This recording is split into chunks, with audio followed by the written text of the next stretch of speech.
wabarakatuh. Para jamaah sholat Idul Adha rahimahullah. Sebelum kita memulai sholat Idul Adha pada pagi ini, yang pertama kami sampaikan yaitu niat sholat Idul Adha usolli sunnatal Idul Adha rakaataini mustaqbilal qiblati ma'muman lillahi ta'ala. Lalu yang kedua, untuk takbir yang pertama yaitu 7 kali, di rakaat kedua 5 kali. Yang ketiga, soft yang belum rapat dan masih ada di belakang tolong dirapatkan, diluruskan. Demikian, assalamualaikum warahmatullahi wabarakatuh.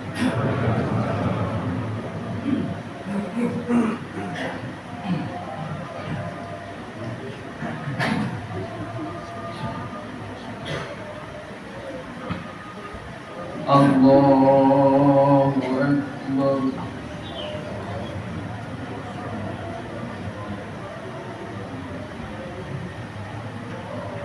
Allahu Akbar. Allahu Akbar.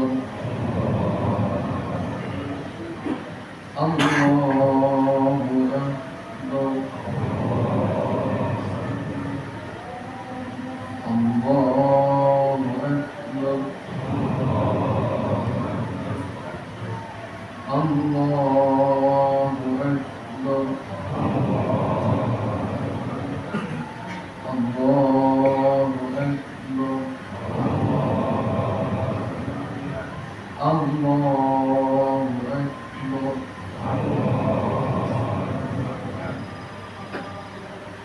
Bismillahirrahmanirrahim.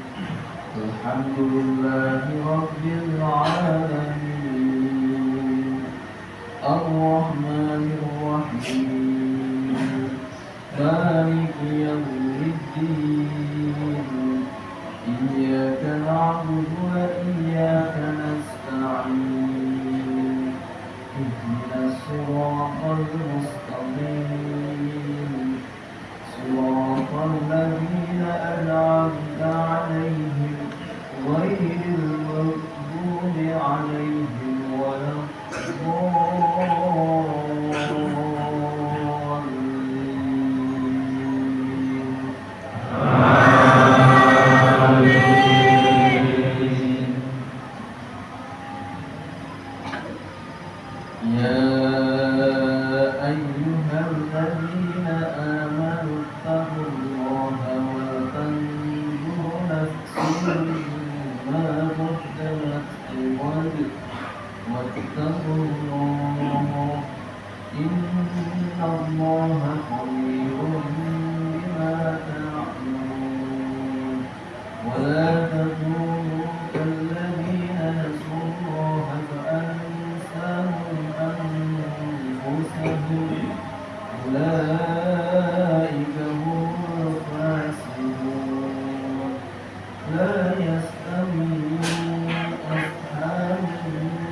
لرأيته خاشعا متصدعا من خشية الله وتلك الأمثال نضربها للناس لعلهم يتفكرون. الله أكبر. سمع الله لمن حمده. الله أكبر. الله أكبر.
أكبر الله أكبر ولله الحمد الله أكبر كبيرا والحمد لله كثيرا وسبحان الله وحمده بكرة وأصيلا ونشهد أن لا إله إلا الله ولا نعبد إلا إياه ونشهد أن سيدنا ونبينا محمد رسول الله ورحمته المختار صلى الله وسلم وبارك على سيدنا محمد الأمين وعلى آله وأصحابه الطيبين الطاهرين أما بعد فأوصيكم ونفسي بتقوى الله العلي العظيم القائل في كتابه الكريم بسم الله الرحمن الرحيم إنا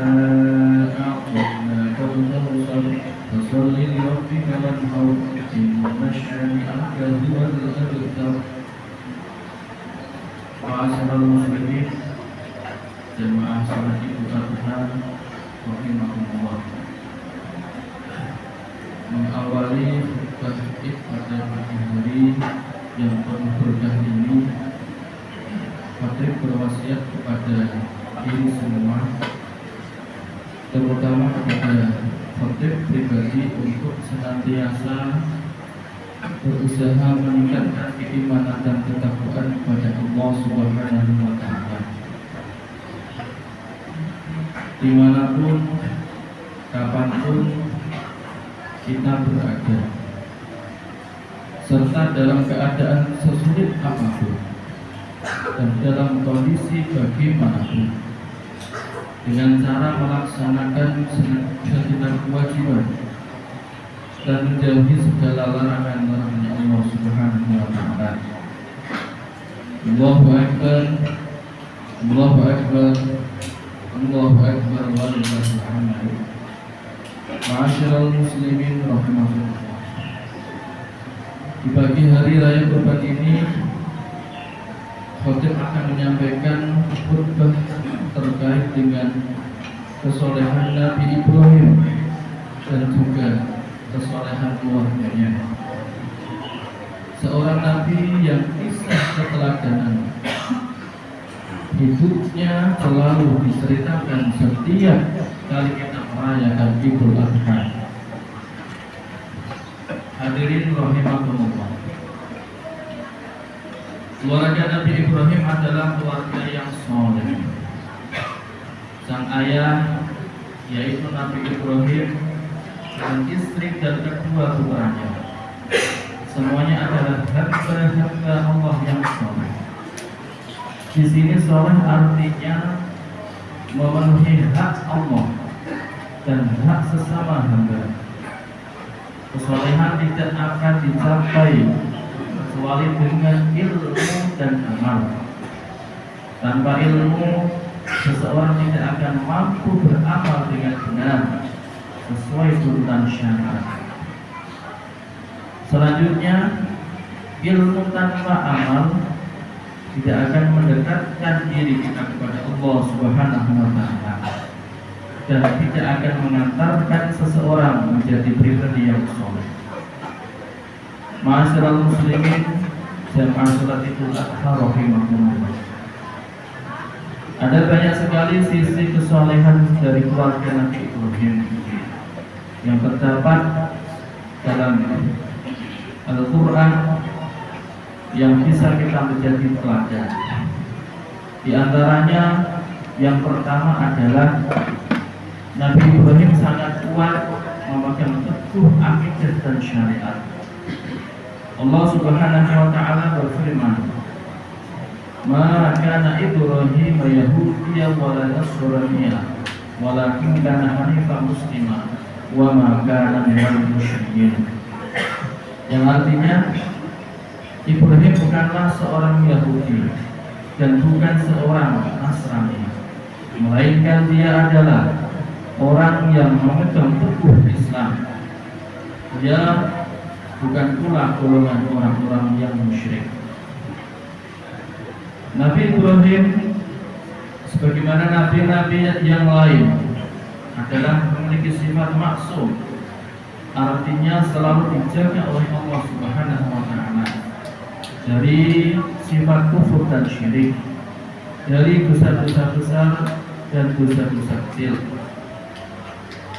yang mana itu baik sebelum maupun sesudah diangkat sebagai seorang nabi. Nabi Ibrahim tidak pernah sedikit pun meragukan ketuhanan Allah Subhanahu wa Ta'ala. Beliau tidak pernah menyekutukan Allah, tidak pernah menyembah selain Allah, tidak pernah menyembah bulan, bintang, dan matahari. Nabi Ibrahim tidak pernah menjual berhala bersama ayahnya. Nabi Ibrahim tidak pernah memintakan ampunan dosa kepada Allah untuk ayahnya yang musyrik. Dan Nabi Ibrahim tidak pernah meragukan sifat qudrah Maha Kuasa Allah Subhanahu wa Ta'ala. Dan beliau juga tidak pernah berdusta dalam setiap ucapannya. Lalu yang kedua, berdakwah dengan penuh hikmah.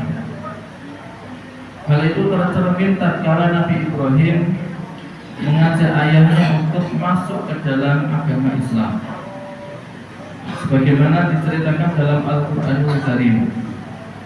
Nabi Ibrahim dengan menjaga adab seorang anak kepada orang tuanya, menjelaskan dengan santun kepada ayahnya yang menyembah berhala pada kala itu, bahwa berhala tidaklah dapat mendengar doa dan tidak dapat memberikan manfaat kepada penyembahnya. Lalu kemudian yang ketiga, berilmu, memiliki hujjah yang kuat, dan beramar ma'ruf nahi munkar dengan penuh keberanian.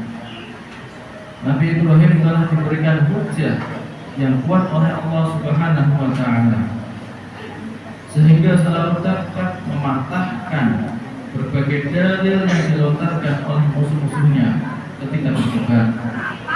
Allah Subhanahu wa Ta'ala berfirman, "Wa tilkal hujjatuna ataina Ibrahim 'ala qaumi," yang artinya itulah hujjah yang kami anugerahkan kepada Ibrahim untuk menghadapi kaumnya. Karena memiliki hujjah yang kuat inilah Nabi Ibrahim berhasil mengungkam para penduduk daerah Haram yang mana menganggap bulan, bintang, dan matahari sebagai Tuhan. Nabi Ibrahim menjelaskan pada mereka bahwa bulan, bintang, dan matahari tidak layak untuk disembah, karena mereka juga termasuk makhluk dari Allah Subhanahu wa Ta'ala. Sebab bulan, bintang, dan matahari mengalami perubahan, terbit lalu tenggelam. Sesuatu yang berubah pasti membutuhkan kepada yang mengubahnya. Sesuatu yang membutuhkan kepada yang lain berarti itu bersifat lemah. Dan sesuatu yang lemah tidak mungkin disebut dengan Tuhan yang layak untuk disembah. Perkataan Nabi Ibrahim kepada kaumnya, "Hadza Rabbi," seperti disahkan dalam Quran surat Al-An'am ayat 76 sampai 78, adalah dalam konteks mendebat kaumnya dan menjelaskan bahwa bulan, bintang, dan matahari tidak layak untuk disembah. Sebelumnya perdebatan itu, bahkan sebelum diangkat menjadi nabi, beliau telah mengetahui dan meyakini bahwa satu-satunya Tuhan yang berhak disembah hanyalah Allah Subhanahu wa Ta'ala. Dialah satu-satunya pencipta segala sesuatu, Tuhan yang menghendaki terjadinya segala sesuatu dan yang berbeda dengan segala sesuatu. Allah Subhanahu wa Ta'ala berfirman, "Wa laqad atayna Ibrahim rusydahu min qablu wa kunna bihi 'alimin." Yang artinya, sungguh kami benar-benar telah menganugerahkan kepada Ibrahim petunjuk sebelum masa kenabiannya, bahkan sejak ia masih kecil, dan kami telah mengetahui dirinya. Ma'asyiral muslimin, jamaah Idul Adha rahimakumullah. Kemudian yang keempat, dalam berjuang Nabi Ibrahim dalam menegakkan agama Allah, tidak ada yang perlu ditakuti dan dikhawatirkan, baik masalah rezeki ataupun tentang ajal. Hal itu dibuktikan ketika Raja Namrud hendak melemparkannya ke dalam api yang berkobar-kobar. Nabi Ibrahim tidak gentar sedikit pun. Ia yakin sepenuhnya bahwa Allah Subhanahu wa Ta'ala akan menolongnya, sebab Nabi Ibrahim telah memperjuangkan agamanya. Kemudian yang kelima adalah Nabi Ibrahim tawakal sepenuhnya dengan Allah Subhanahu wa Ta'ala tanpa meninggalkan ikhtiar. Hal itu tercermin pada peristiwa di mana Ibrahim meninggalkan Siti Hajar dan Nabi Ismail yang masih bayi di Makkah, yang tandus dan tiada sumber air, karena takwa dan tawakal yang tertanam kuat di hati Nabi Ibrahim dan juga Siti Hajar. Akhirnya Nabi Ibrahim meninggalkan keduanya karena menjalankan perintah dari Allah Subhanahu wa Ta'ala, dan Siti Hajar rela untuk ditinggal di tempat itu. Lalu kemudian yang keenam, Nabi Ibrahim bersegera menjalankan perintah Allah seberat apapun dan berat resikonya. Setelah penantian yang begitu panjang, akhirnya Allah Subhanahu wa Ta'ala mengaruniakan kepada Nabi Ibrahim seorang putra yang kemudian diberi nama Ismail. Putra yang sangat dicintainya telah tumbuh menjadi seorang remaja. Nabi Ibrahim diperintahkan Allah untuk menyembelihnya. Dengan ketundukan yang total kepada Allah Subhanahu wa Ta'ala, Nabi Ibrahim bersegera menjalankan perintah itu tanpa ada keraguan sedikit pun. Sang putra juga seperti itu, menyambut perintah itu dengan kepasrahan yang total tanpa ada protes sepatah kata pun. Sebuah potret keluarga soleh yang lebih mengutamakan perintah Allah dibandingkan dengan apapun selainnya. Ayah dan anak saling menolong dan menyemangati untuk melaksanakan perintah Allah Subhanahu wa Ta'ala. Dialog yang indah antara keduanya terekam dalam Al-Quran Al-Karim, sebagaimana dikisahkan oleh Allah dalam firman-Nya, "Qala ya bunayya inni arani fil manam anni ad'uka fanzur hadza ma tara qala ya abri al ma tu'mar satajiduni insyaallah minas sabirin." Yang artinya, Ibrahim berkata, "Wahai putraku, sesungguhnya aku melihat dalam mimpi bahwa aku menyembelihmu, maka pikirkanlah apa pendapatmu."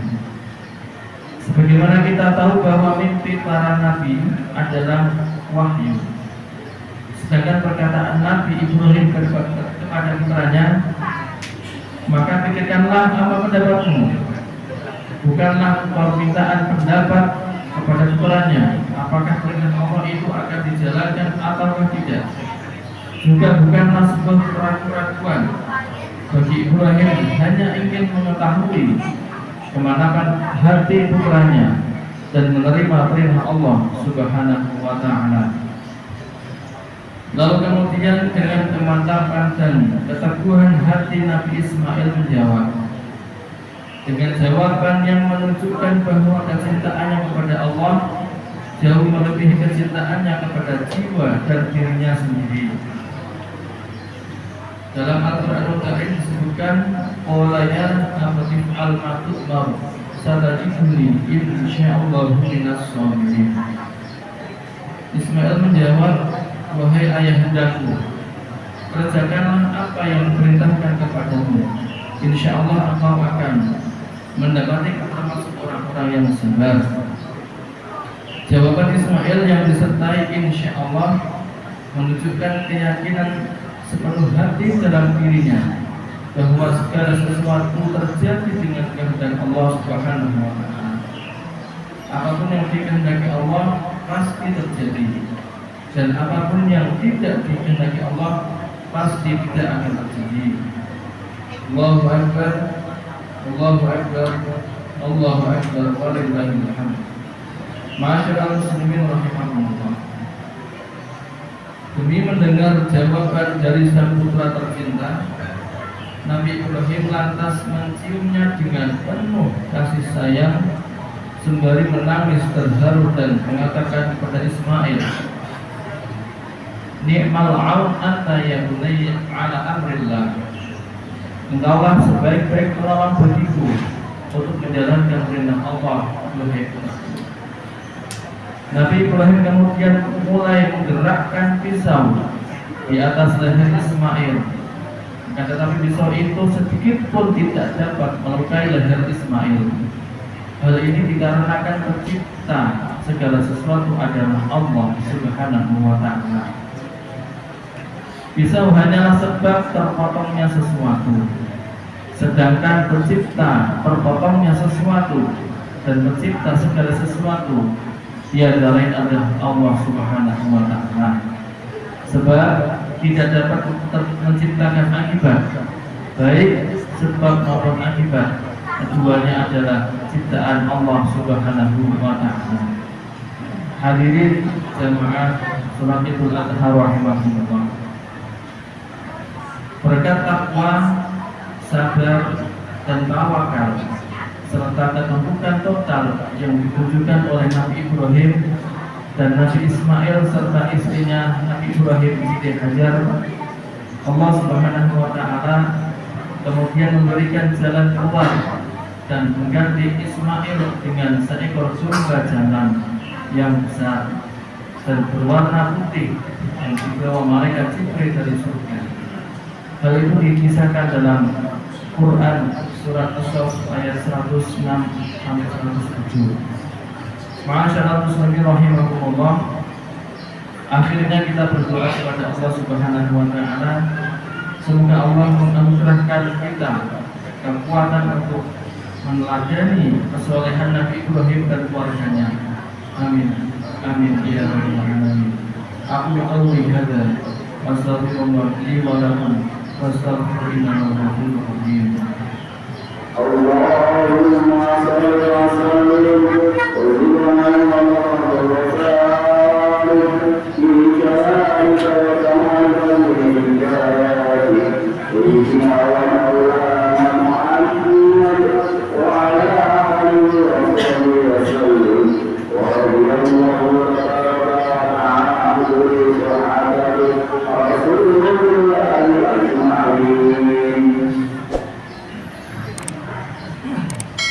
Allahu Akbar, Allahu Akbar, Allahu Akbar, Allahu Akbar, Allahu Akbar, Allahu Akbar, Allahu Akbar, Allahu Akbar, Allahu Akbar, walillahil hamd. Alhamdulillahil khaliqid dayyan. Wassalatu wassalamu ala Muhammadin sayyidi waladil adna wa ala alihi wa sahbihi wa tabi'in ala marra zaman.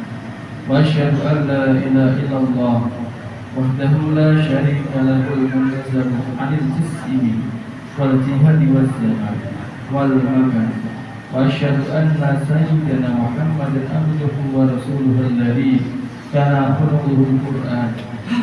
أما بعد فأوصيكم ونفسي بتقوى الله عز وجل واتقوا الله تعالى في هذا اليوم العظيم واعلموا أن الله أمركم بأمر عظيم أمركم بالصلاة والسلام على نبيه الكريم فقولا إن الله وملائكته يصلون على النبي يا أيها الذين آمنوا صلوا عليه وسلموا تسليما.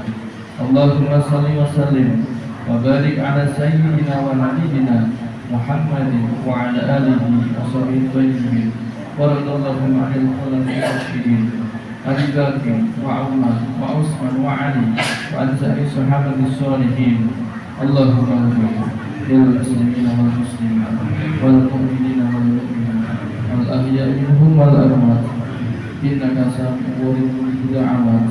اللهم اجعل عيدنا هذا سعادة وسلامة ومسرة ورحمة وزدنا فيه طمعنا واللذة وهنا أبو محمد وعدنا علينا من الخير والرحمة واليقين والبركات. اللهم اجعل قوتنا شيمتنا وبدل الخير للناس دائما. اللهم أدم السعادة على وجهنا وشريط التي في